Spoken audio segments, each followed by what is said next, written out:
আসসালামু আলাইকুম। চলে আসলাম নতুন একটা ভিডিও নিয়ে। বিয়ে হয়ে গেলে কিন্তু অনেকেরই সাজগোজ বেড়ে যায়, আবার অনেকের সাজগোজ কমে যায়। বিয়ের আগে আপনি একরকম লাইফ লিড করতেন, এখন বিয়ের পরে আপনি লাইফ লিড করছেন অন্যরকম। অনেকের ক্ষেত্রেই এরকম হয়। তো এটা আমাদের যার যার কপাল, যার কপালে যা লেখা থাকবে তা তো হবেই, সেটা আমরা কেউই বদলাতে পারবো না। 5 বছর আগে আপুটা রিবন্ডিং করেছিল, এখন আসছে সে আমাদের কাছ থেকে আবার রিবন্ডিং করার জন্য। দেন আজকে তার চুলে আমরা ক্যারাটিন স্মুথ করছি।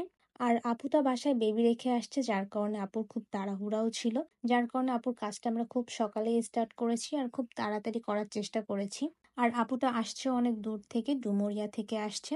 যতই ব্যস্ততার মধ্যে থাকেন না কেন, নিজের জন্য আলাদা একটা টাইম বের করার চেষ্টা করবেন। নিজের যত্ন নিজেকেই নিতে হবে, আপনার যত্ন কিন্তু কেউই নিবে না। বিয়ের আগে আপনি অনেক শৌখিন লাইফ লিড করতে পারেন, বিয়ের পরেও যে আপনার লাইফটা শৌখিন ভাবে থাকবে এমনটা কিন্তু না। তবে আপনার নিজে শৌখিন করে নিতে হবে, আর সেই টাইমটুকু আপনাকে নিজের জন্য নিজে বের করে নিতে হবে।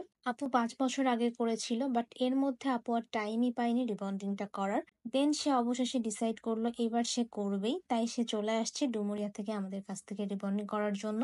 আর আপু টোটালি চুলে কোনো যত্ন নিতে পারে না, যেহেতু তার বেবি আছে, সংসার আছে, সব মিলিয়ে সে অনেক ব্যস্ত থাকে। তারপরও সে এবার ডিসাইড করেছে সে রিবন্ডিং করবে। বাট আপুকে আমরা বলেছি একটু সময় বের করবেন, সময় বের করে নিজের জন্য একটু যত্ন নিবেন। যত টাকা দিয়ে করেন না কেন, নিজে যদি বাসায় যত্ন না নেন তাহলে কিন্তু চুলটা নষ্ট হয়ে যাবে। তাই নিজে একটুখানি যত্ন নেওয়ার চেষ্টা করবেন, তাহলে দেখবেন চুলটা অনেক ভালো থাকবে। আর এটা হচ্ছে আপুর ফাইনাল লুক। আলহামদুলিল্লাহ, আপুর ফাইনাল লুকটা সুন্দর আসছে।